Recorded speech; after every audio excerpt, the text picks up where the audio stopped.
जाग अरे तू ऋषियों का फरमान है।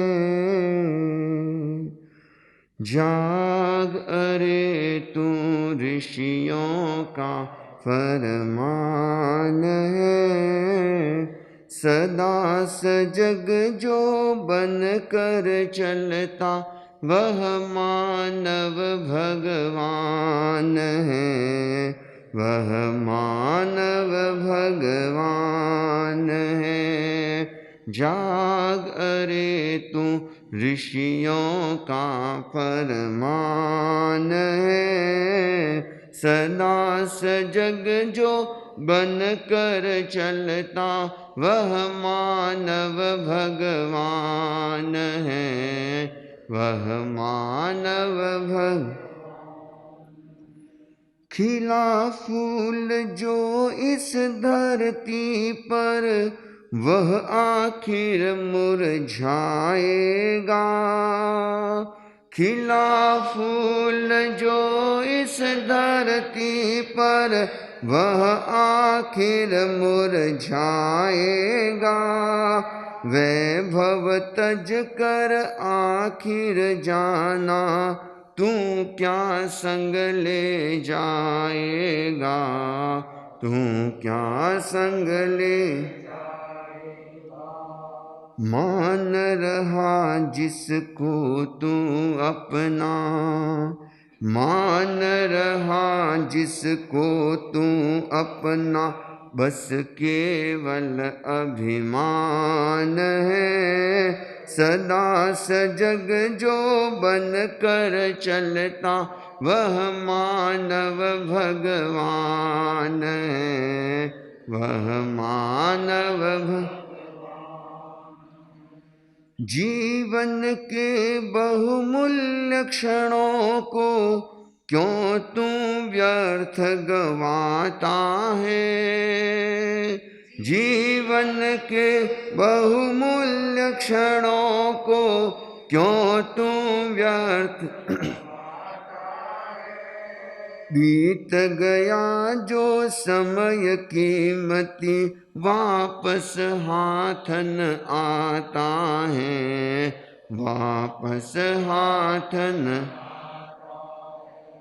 सपनों की माया में फंस कर।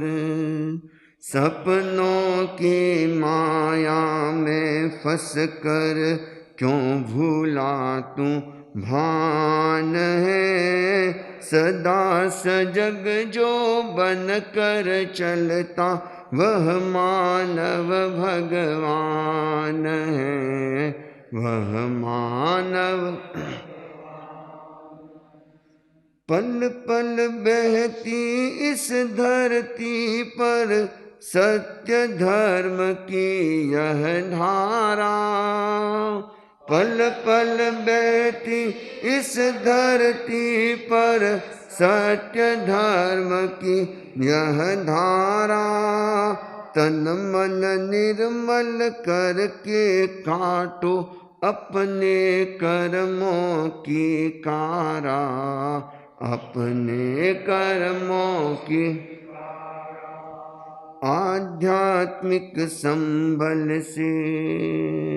आध्यात्मिक संबल से सुव्रत निश्चित ही कल्याण है। सदा सजग जो बन कर चलता वह मानव भगवान है। वह मानव भगवान है। जाग अरे तू ऋषियों का फरमान है। सदा सजग जो बन कर चलता वह मानव भगवान है। वह मानव भगवान है। वह मानव भगवान। विषय क्या है इसका? B and B. अभी डबल बी क्या है? विषय पर प्रस्तुति मुनि हेमंत कुमार जी। आपने और हमने स्कूल में 2 तरह के बी पढ़े हैं। कितने? 2 तरह के बी। एक कौन सा बी है? एक कैपिटल और एक स्मॉल, पढ़ा है ना? एक बड़ा बी, एक छोटा बी। तो आज ऐसे ही 2 बी के बीच में हम चर्चा करने जा रहे हैं। एक बी जो बड़ा है, ग्रेटर है, कैपिटल है, एक जो छोटा है, स्मॉल है। और ये 2 बी हमारे लिए समझने बहुत जरूरी है। एक बी है जो हमें रिप्रेजेंट करता है और एक बी जो किसी और को रिप्रेजेंट करता है। यानी कि आज की भाषा में अगर हम बात करें तो एक मिस्टर बी है। क्या है? Mister B. और दूसरा जो बी है वो ग्रेटर है और मास्टर है। कैसा है? ग्रेटर भी है और मास्टर भी है। अब कहेंगे महाराज ये बी की कहानी सुलझ नहीं रही है ना? तो इस बी में कुछ विशेषता है और हमें जो रिप्रेजेंट करता है, हमें जो बी रिप्रेजेंट करता है भक्त के तौर पर। किसके तौर पर? भक्त। और एक ग्रेटर बी है, कैपिटल बी है, वो कौन है? भगवान। और आपने अभी जो गीत सुना, गीत की पंक्तियां भी बहुत विशेष थी। सदा सजग जो बनकर चलता वही मानव भगवान। मानव को भगवान की भी उपमा दी गई, लेकिन कहना चाहिए कि सदियों सदियों से लोगों के दिमाग में एक विचारधारा बनी, एक प्रश्न उठता आ रहा है, और वह है कि भक्त बड़ा है या भगवान बड़ा है ना? ये 2 शब्द हैं, लेकिन 2 शब्दों ने मानवों को, मानव जाति के अनेक अनेक व्यक्तियों को बहुत उलझाया। बहुत लोग चिंतन में डूब गए कि आखिर बड़ा कौन है, भक्त है या भगवान है? आप जवाब देंगे। भक्त बड़ा है। और भक्त बड़ा है? एक गीत भी चला करता था, भगत के वश में है भगवान, है ना? आप लोगों ने भी सुना होगा किसी दिन। तो वे लोग क्या मानते हैं? भक्त बड़ा है और भगवान? अब भगवान को तो छोटा नहीं बोल सकते। बोल सकते हो? उलझ जाओगे। और अगर आप सिर्फ कहें कि भगवान बड़ा है तो भक्त की अहमियत क्या? तो ये कुछ उलझन भरा एक प्रश्न, उलझन भरी एक गुत्थी रही, और बहुत सारे लोगों ने इसे सुलझाने की कोशिश की, लेकिन अधिकतम लोग इसे सुलझा नहीं पाए। लेकिन आचार्य तुलसी ने इसका एक बहुत सुंदर समाधान दिया कि भक्त भी हम, भगवान भी हैं। भगवान महावीर का यह बहुत सुंदर उद्घोष कि हम क्या है? भक्त भी हैं, भगवान भी, जिसे एक अलग भाषा के रूप में आचार्य तुलसी ने प्रस्तुत किया। और आप अगर भक्त भी हैं और भगवान भी हैं तो आप बड़े भी हैं और आप महान भी हैं। दोनों आप हैं, अपने से अलग नहीं, अपने से भिन्न कोई तीसरा तत्व या तीसरा व्यक्ति नहीं। हम स्वयं महान हैं, हम स्वयं भक्त हैं और हम स्वयं भगवान भी हैं। और किसी रूप में जहां भक्त को अहमियत दी जाती है, आज कुछ हम जो चर्चा करेंगे, हम भक्त हैं और हमारी भक्ति कैसी है और हमारी भक्ति कैसी होनी चाहिए और हम कैसी भक्ति के माध्यम से भगवान भी बन सकते। तो ये बी एंड डी, भक्त और भगवान। एक कौन भक्त कब भगवान बन जाता है, उसमें क्या अर्हताएं, क्या योग्यताएं होती है, किन कसौटियों पर वह खरा उतरे, कैसे वो मंजिल दर मंजिल पार हो, कुछ इसकी चर्चा करने का प्रयत्न करेंगे। तो एक जो मान्यता भक्त को महत्व देती है वह समझती है कि भक्त में भगवान बनने की क्षमता है। क्या है? आप इसे स्वीकार करते कि नहीं करते? अगर आप सिर्फ किसी तीसरी शक्ति को भगवान माने या भगवान को बड़ा मान करके सिर्फ उसकी उपासना करते चले जाएं, तो मैं समझता हूं हमारे जन्मों जन्म बीत जाएंगे, हमारे लिए उसकी कोई बहुत ज्यादा उपयोगिता नहीं होगी। और अगर हमारे भीतर यह संभावना है कि हम भगवान बन सकते हैं और अगर अब ऐसा कुछ प्रयत्न करते हैं और उसके अनुरूप मंजिल को प्राप्त भी कर लेते हैं, तो हमारे लिए एक बहुत महत्वपूर्ण बात होगी कि हम स्वयं जब भगवान बन सकते हैं, हम स्वयं जब अपनी भगवत्ता को जागृत कर सकते हैं, तो हमारे लिए एक बहुत बड़ी सफलता होगी। और आपको और हमें सभी को भगवान बनना है। क्या बनना है? भगवान बनना है। भगवान कौन कौन बनना चाहता है? भगवान किस किस को बनना है? अल तो कई लोगों को तो क्लियर नहीं अभी है। आपको भगवान बनना है, आप लोगों को नहीं बनना। आपने हाथ खड़ा नहीं किया है, नहीं बनना है, बनना है। आप इस भाव को निश्चय कर लीजिए कि भक्ति करते करते, आराधना करते करते, स्तुति स्तवना करते करते मैं भी क्या बन जाऊं? भगवान बन जाऊं, मेरी ये आत्मा भी परम आत्मा बन जाए, शुद्ध आत्मा बन जाए, सिद्ध आत्मा बन जाए, ऐसा हम सभी को लक्ष्य बनाना है। सभी का लक्ष्य होना चाहिए कि हम भगवान बने। और अगर आप सिर्फ भक्त बने रह गए तो क्या करोगे? लेकिन कुछ विचारधाराएं ऐसी है जो सिर्फ यह मानती है कि भक्त सदा भक्त बना रहेगा, उसे हमेशा हर जन्मों जन्म भगवान की आराधना करनी है, भगवान की उपासना करनी है, भगवान का ही सेवक बने घूमते रहना है। लेकिन भगवान महावीर ने एक मार्ग बताया कि तुम स्वयं भगवान बन सकते हो, तुम्हें पीछे पीछे घूमने की जरूरत नहीं। तो हमारे भीतर वह क्षमता है कि हम भगवान बन सकते हैं। लेकिन प्रश्न होता है कि कौन व्यक्ति भगवान बन सकता है? तब चीजें बहुत अलग हो जाती हैं। संभावना तो हमने तलाशी, निश्चय भी कर लिया, दृढ़ श्रद्धा भी कर ली कि भक्त भगवान बन सकता है, लेकिन कौन सा भक्त भगवान बन सकता है? जिसकी भक्ति में जान होती है। क्या होती है? जिसकी भक्ति में जान होती है। बहुत सारे भक्तों की भक्ति तो बेजान दिखती है, और जो बेजान भक्त हैं या बेजान भक्ति वाले भक्त हैं, वे कभी भगवान नहीं बन सकते। और आज के इस चकाचौंध भरे युग में, आज के इस कलयुग में, लोग भगवान की भक्ति भी सही ढंग से नहीं करते। उसमें भी क्या करते हैं? कंजूसी करते हैं। उसमें भी क्या करते हैं? बेईमानी करते हैं। उसमें भी स्वयं का स्वार्थ देखते हैं। उसमें भी स्वयं के उल्लू को सीधा करने की, स्वयं के शौक मौज को पूरा करने की भावना रखते हैं। मेरे दिमाग में कई बार चिंतन आता है कि लोगों ने किसी को भगवान के रूप में खड़ा कर दिया और उसकी उपासना के लिए न जाने कितने कितने प्रयत्न वे लोग करते हैं। एक वे लोग सिर्फ जो मूर्ति को भगवान मानते हैं। किसको भगवान मानते हैं? मूर्ति को। कई बार प्रश्न होता है कि मूर्ति बड़ी है या मूर्तिकार बड़ा है? हाँ, जो लोग भगवान को महत्व देते हैं या उस मूर्ति को भगवान मानने लग जाते हैं, वे लोग क्या बोलेंगे?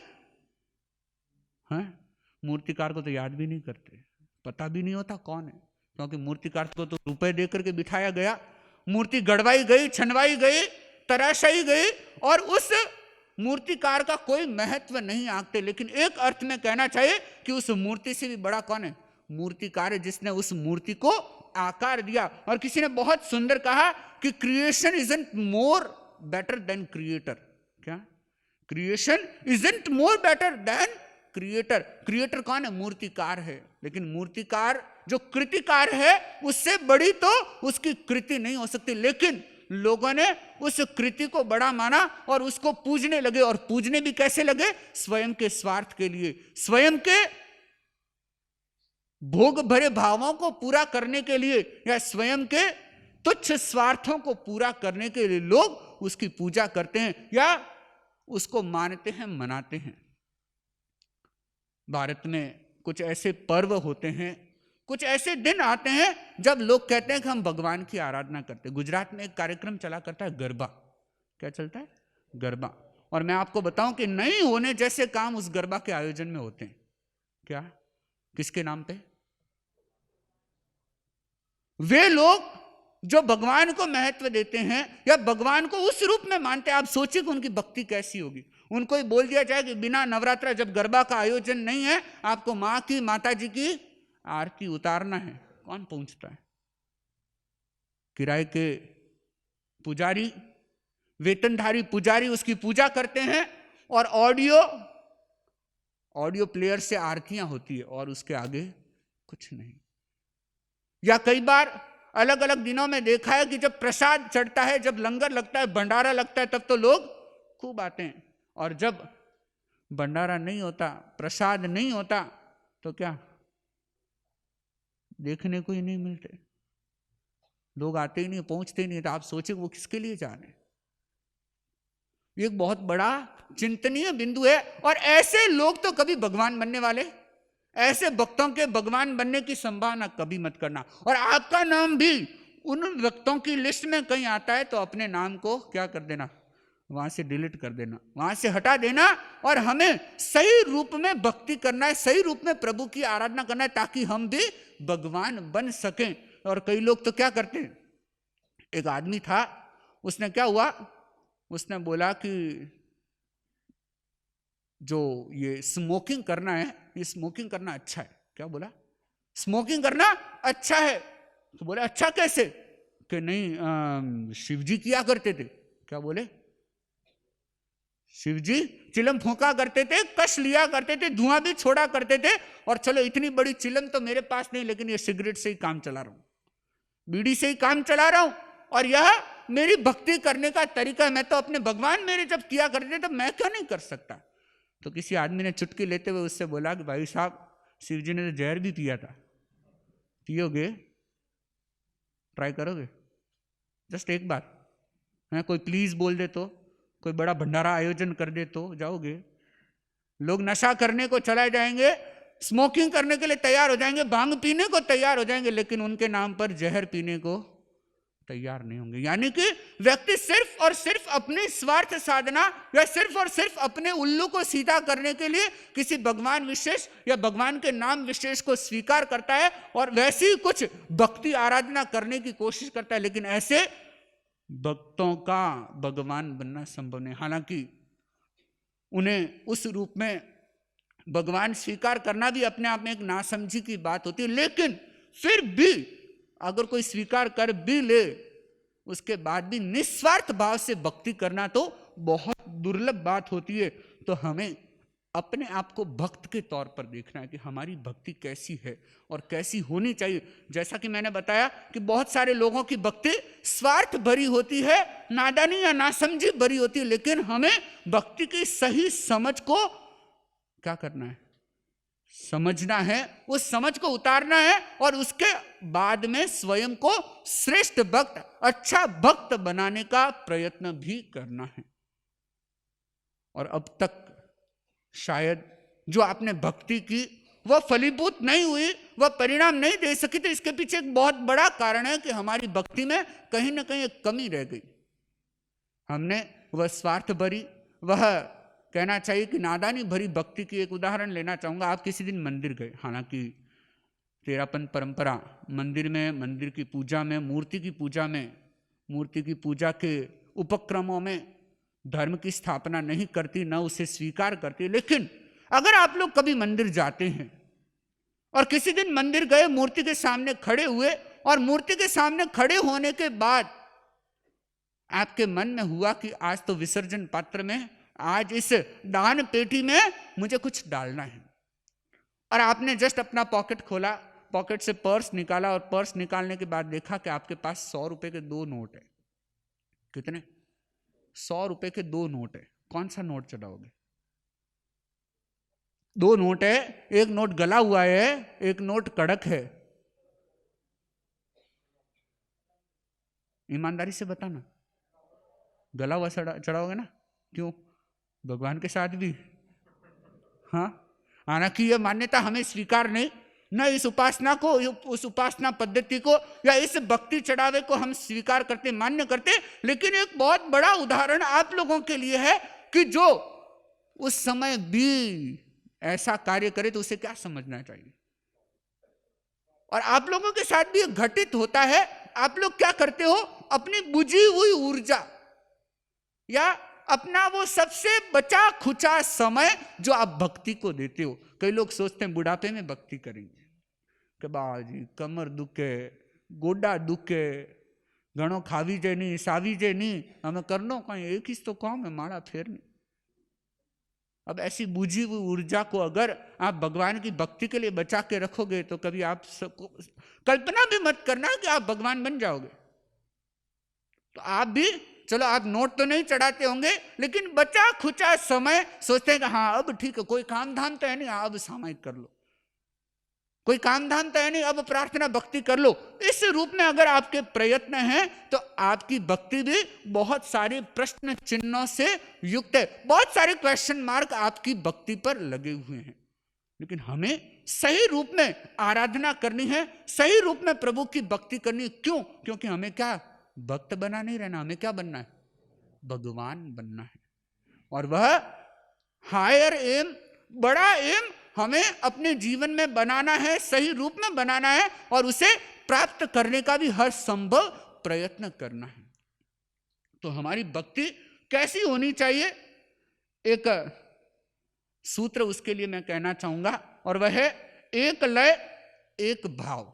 क्या लय कैसी होनी चाहिए? एक लय होनी चाहिए और भाव भी एक भाव होना चाहिए।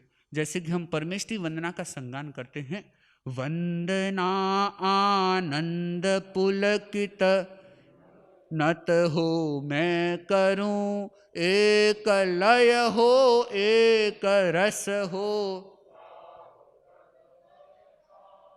तो यहां जो एक सुंदर निर्देश दिया गया कि एक लय हो गया हूं, एक रस होना है और एक भाव से मुझे पंच परमेष्ठी की आराधना करनी है। ऐसा नहीं कि लय कोई दूसरी, रस कुछ दूसरा, भाव कुछ तीसरा, तो हमारी भक्ति फलित होने वाली नहीं, तो हमें भगवान की उपलब्धि भी होने वाली नहीं। लेकिन हमें तीनों को एक साथ एक केंद्र पर लाना है, यानी कि हमारी भक्ति, हमारा भाव और हमारा रस, ये सब एक लीन हो जाना चाहिए, एक लय हो जाना चाहिए।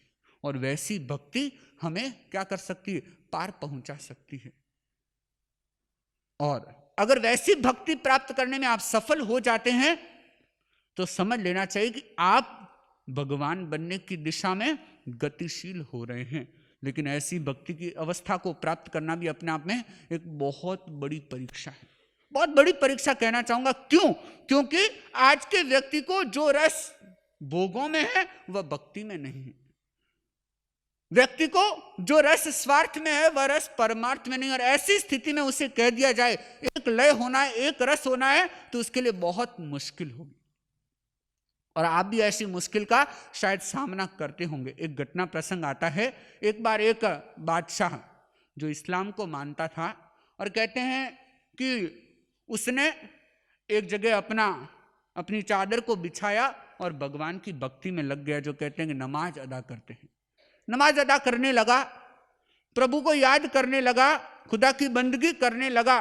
और बंदगी करते करते हुआ यूं कि उसके आसपास जो सेवक, गुलाम, दास, दासियां जो भी थे, वे थोड़े दूर खड़े हो गए कि क्या बादशाह क्या कर रहे हैं? नमाज अदा कर रहे हैं। तो लोग थोड़े दूर हो गए और इतने में हुआ यूं कि जो उसकी नमाज का क्रम चल रहा था, और चलते चलते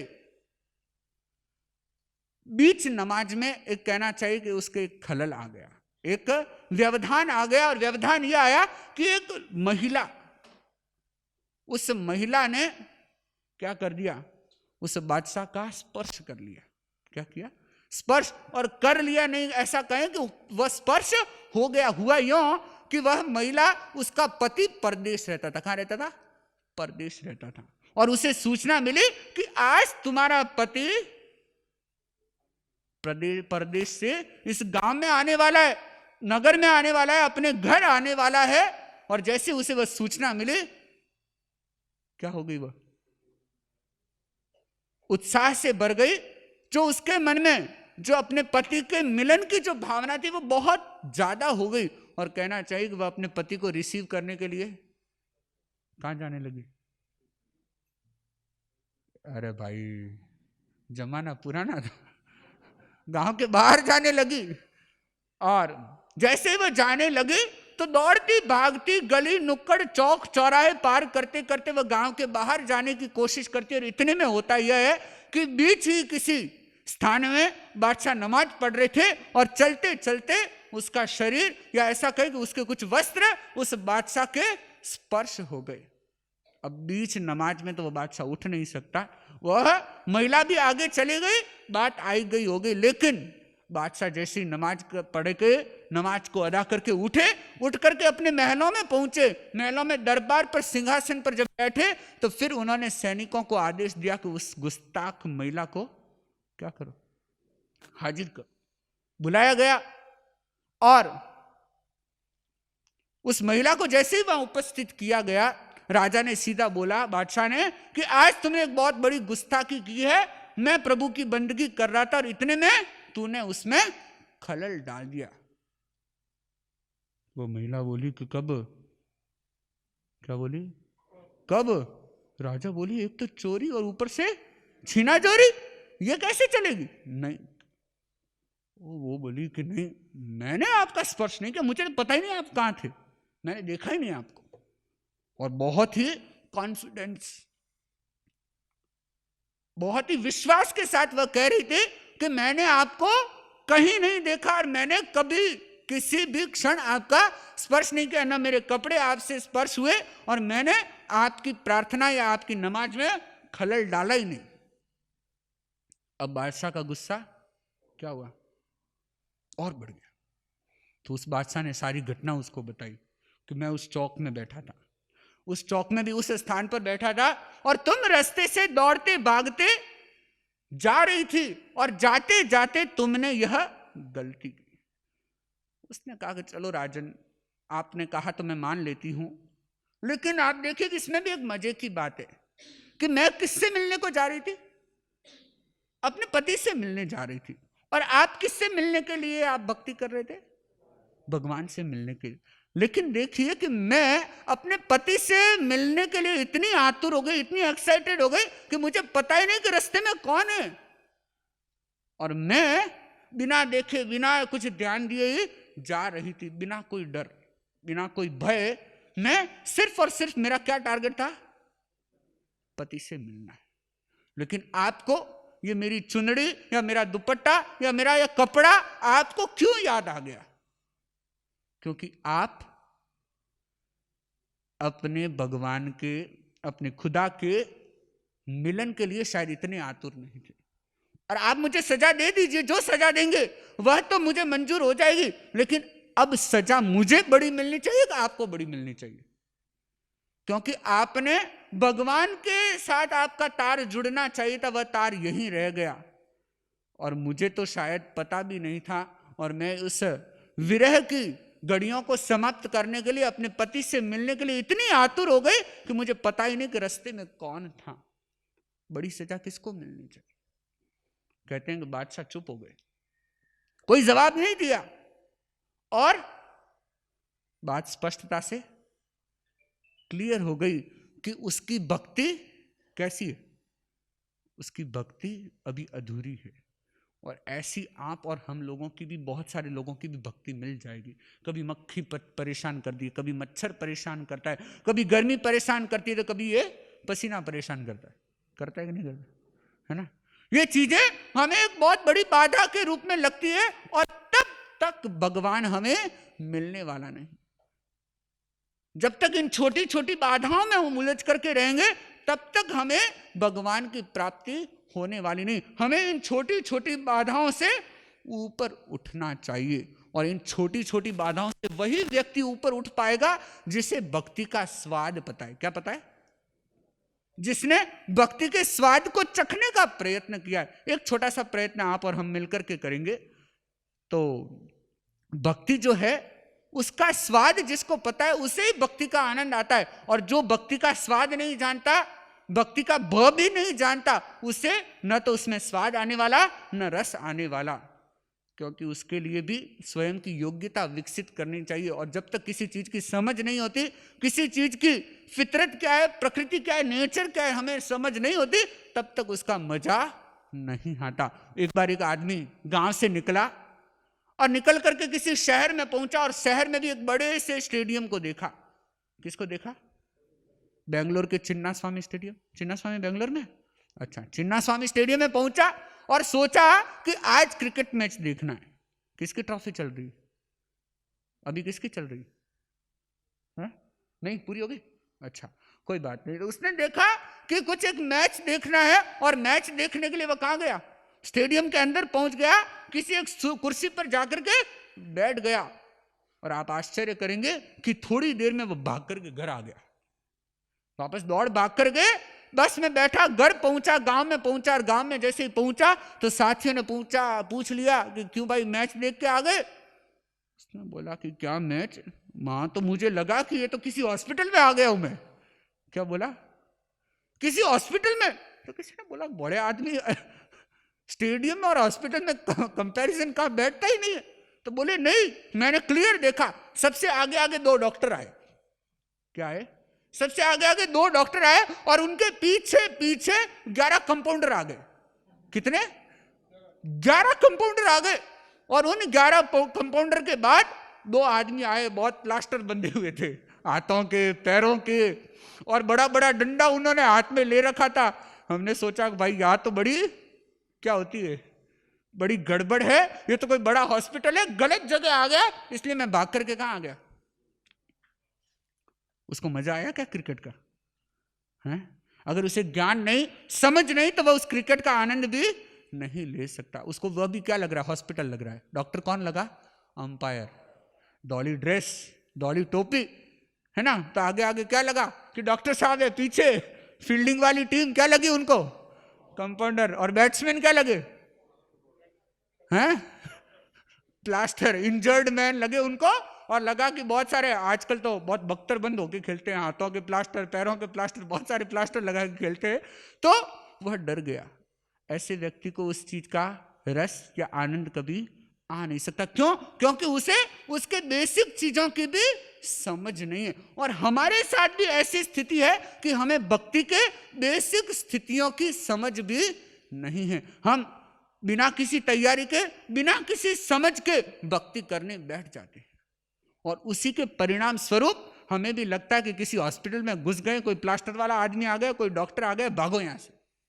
और वहां से भाग निकलता। और अमूमन आप देखना, आप लोगों की स्थितियां होगी कि आप लोग भाग छूटते हैं, समय करना छोड़ देते हैं, अर्थवना, भक्ति, स्तुति, स्तवन करना भी छोड़ देते हैं। क्यों? क्योंकि मजा नहीं आ रहा। और मजा क्यों नहीं आ रहा? इसका एकमात्र रीजन है आपको उस चीज की समझ नहीं, उसके रस की भी समझ नहीं। लेकिन आज हमें एक प्रयत्न करना है कि हम उस रस को भी समझने की कोशिश करें। और कुछ छोटा सा प्रैक्टिकल प्रयोग भी मैं करवाना चाहूंगा, और उसके साथ उसकी कुछ टिप्स भी आपसे शेयर करना चाहूंगा कि हम कैसे उस भक्ति में और गहरे लगते चले जाएं। सबसे पहला काम करना है आपको, आप जिस आसन में सुविधा पूर्वक बैठ सकें, जिस आसन में आपकी रीढ़ की हड्डी और गर्दन सीधी रह सके, उस आसन का आपको चुनाव करना है। एक छोटा सा प्रयोग करेंगे हम। सभी सीधे बैठेंगे, एक दूसरे का स्पर्श नहीं करेंगे। अगर स्पर्श हो रहा है तो आगे पीछे हो जाएंगे, व्यवस्थित हो जाएंगे। जिस किसी आसन को आप सुविधा पूर्वक समझते हैं, आपकी अनुकूलता के अनुसार आसन को स्वीकार करेंगे। रीढ़ की हड्डी एवं गर्दन सीधी, आंखें कोमलता से बंद, लंबा गहरा श्वास लें, लंबा गहरा श्वास छोड़ें। श्वास की गति मंद, सामान्य, सहज हो जाए। Relax, relax, relax. लंबा गहरा श्वास लें, लंबा गहरा श्वास छोड़ें।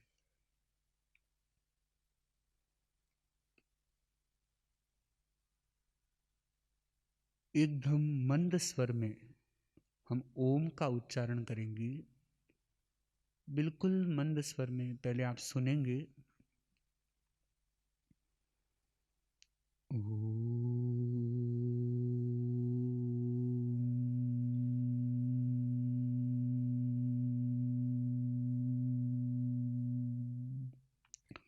जितना मंद और सूक्ष्म हो सके उस आवाज में हम ओम का उच्चारण कर लेंगे। प्रयोग के लिए सभी तैयार होंगे। लंबा श्वास लें।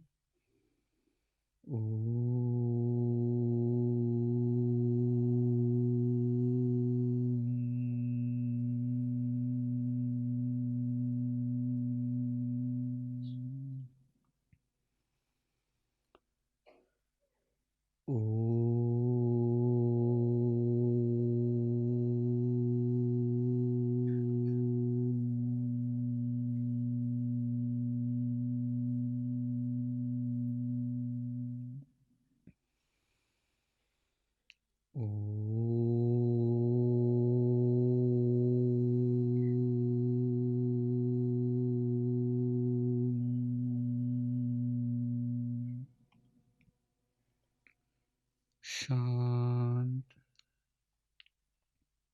जो कुछ भी कंपन, स्पंदन, हल्कापन, भारीपन, जो कुछ अनुभव हो रहा है उसे अनुभव करें।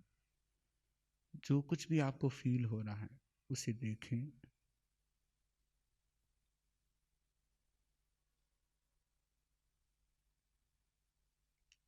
कंठ में, मस्तिष्क में, जो कुछ भी कंपन प्रकंपन हो रहे हैं उसे अनुभव करेंगे।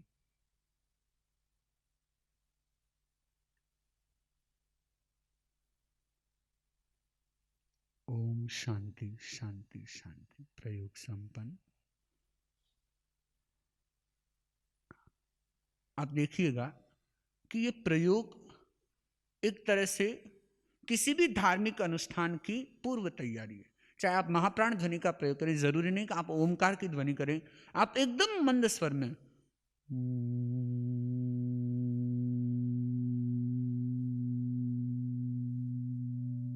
वह स्वर सूक्ष्म होता चला जाए, एकदम धीमा होता चला जाए। और उसमें भी विशेष रूप से अगर आप ओमकार का प्रयोग करते हैं तो ओ छोटा होना चाहिए, ये लंबा होना चाहिए। और ये जितना मंद और सूक्ष्म होता चला जाएगा, आप अपने भीतर तक पहुंचते चले जाएंगे। और अभी प्रयोग के दौरान आपने फील किया होगा कि जो इधर उधर से जो कुछ आवाज हमें सुनाई दे रही थी, वह हमें बरपस एक मजबूर कर रही थी कि हम कहां जा रहे हैं, गहरे जा रहे हैं। और ये चीज बहुत जरूरी, क्यों? क्योंकि दिन भर हम बहुत सी लाउड चीजों में रहते हैं। किस में रहते हैं? आवाज भरी, क्या आवाज भरी स्थिति में रहते हैं। और उसमें हमें बहुत आवश्यक होता है कि हम अपने आप में गहरे कैसे पहुंचे। लेकिन समस्या यह है कि हमें न तो आसन की जागरूकता होती, न स्थिति की जागरूकता होती, न हम सीधा भक्ति करने बैठ जाते हैं, सामयिक साधना करने बैठ जाते हैं, ध्यान करने, स्तुति स्तवन करने बैठ जाते हैं। लेकिन आपको अब से एक परिवर्तन लाना है। सबसे पहला अपने आसन का चुनाव। उस टिप्स पे, हर एक टिप पे आप ध्यान देना। सबसे पहला आसन का चुनाव। और आसन ऐसा होना चाहिए जिसमें आपकी रीढ़ की हड्डी और गर्दन क्या रहे, सीधी रहे। और दूसरा, आप अपनी श्वास की गति को एकदम सामान्य कर दें। आपकी श्वास उथल पुथल वाली नहीं होनी चाहिए, यानी कि जो आपकी पल्स रेट है एकदम नॉर्मल हो जानी चाहिए। कई बार क्या होता है, हमको अपनी धड़कनों में भी तेज कुछ स्पंदन सुनाई देते हैं, अनुभव होते हैं, तो उन स्पंदनों को आप रिलैक्स होने दें। और जब रिलैक्स हो जाएं तो फिर समझ लेना चाहिए कि आप भक्ति के लिए तैयार हो चुके हैं। श्वास की गति मंद हो, सामान्य हो, लंबा श्वास हो। और हाँ, श्वास बंद मत कर देना। मैंने मंद बोला है, क्या बोला है? मंद, बंद नहीं बोला है, उल्टा अर्थ मत लगा लेना। तो अपनी श्वास की गति मंद हो, रीढ़ की हड्डी सीधी हो, और उसके साथ साथ अपनी जो धड़कन है, अपनी जो हार्ट बीट्स है, वह भी नॉर्मल हो जाए। और उसके बाद आप एक संकल्प के साथ, किसके साथ? अपने एक श्रेष्ठ संकल्प के साथ भक्ति की शुरुआत करें। चाहे मेरी वीतराग चेतना का विकास हो रहा है, मैं शांत हो रहा हूं, जो कुछ भी आपका अपना लक्ष्य है, उस लक्ष्य के साथ आप उस भक्ति स्तुति स्तवन का प्रारंभ करें। और सही रूप में उसके बाद आपको भक्ति का रस आने लगेगा। और वह भक्ति आपको सच्चे भक्त के रूप में स्थापित करेगी। और सच्चा भक्त होना हमें भगवान होने की दिशा में क्या करता रहेगा? बढ़ाता रहेगा। आप स्मॉल बी हैं तो आप कैपिटल बी, ग्रेटर बी भी बन सकते हैं। आप भक्त हैं तो भगवान भी बन सकते हैं। तो हम सभी को एक संकल्प करना है कि मेरी भक्ति बलवान बने, मेरी भक्ति फलवान बने। और किसी ने बहुत सुंदर कहा कि बीज में वृक्ष छिपा है। क्या? बीज में वृक्ष छिपा है, और चकमक में आग। चकमक एक लकड़ी होती है कि बीज में वट वृक्ष छिपा है और चकमक में आग। तेरा प्रभु तुझ में वैसा, क्या? तेरा प्रभु तुझ में वैसा जाग सके तो जाग। तेरा प्रभु तुझ में वैसा जाग सके तो जाग। तो स्मॉल बी भी हम हैं, कैपिटल बी भी हम हैं, भक्त भी हम हैं, भगवान भी हम हैं। लेकिन आप स्वयं के भीतर सो रहे भगवान को जगा सकते हो कब? जब आपकी भक्ति श्रेष्ठ होगी, बलवान होगी, स्वस्थ होगी। और उस श्रेष्ठ बलवान भक्ति के कुछ सूत्र मैंने आप लोगों के बीच साझा किए हैं, उन पर आप विशेष ध्यान देने की कोशिश करने का संकल्प करेंगे तो आप निश्चित रूप से अपनी मंजिल को प्राप्त कर सकते हैं। और कल का विषय रहेगा, मैं अच्छा दिखना चाहता हूं। क्या? तो आपके इर्द गिर्द, घर परिवार में जो भी लोग हैं जिनके मन में यह भावना है कि मेरी प्रेजेंस, मेरा लुक या मेरी आकृति प्रकृति अच्छी हो, तो उसके लिए कुछ नुस्खे कल हम चर्चा करेंगे। मैं अच्छा दिखना चाहता हूं, तो जिसके मन में यह संकल्प है वह कल का प्रवचन विशेष रूप से ध्यानपूर्वक सुनने का प्रयत्न करेंगे, समय पर पहुंचेंगे और इस बात को लोगों के बीच साझा भी करेंगे, क्योंकि आपके घर परिवार में कोई ऐसे लोग तो होंगे जो अच्छा दिखना चाहते हैं। तो जिनको अच्छा दिखना है तो कल के विषय के लिए तैयार रहेंगे।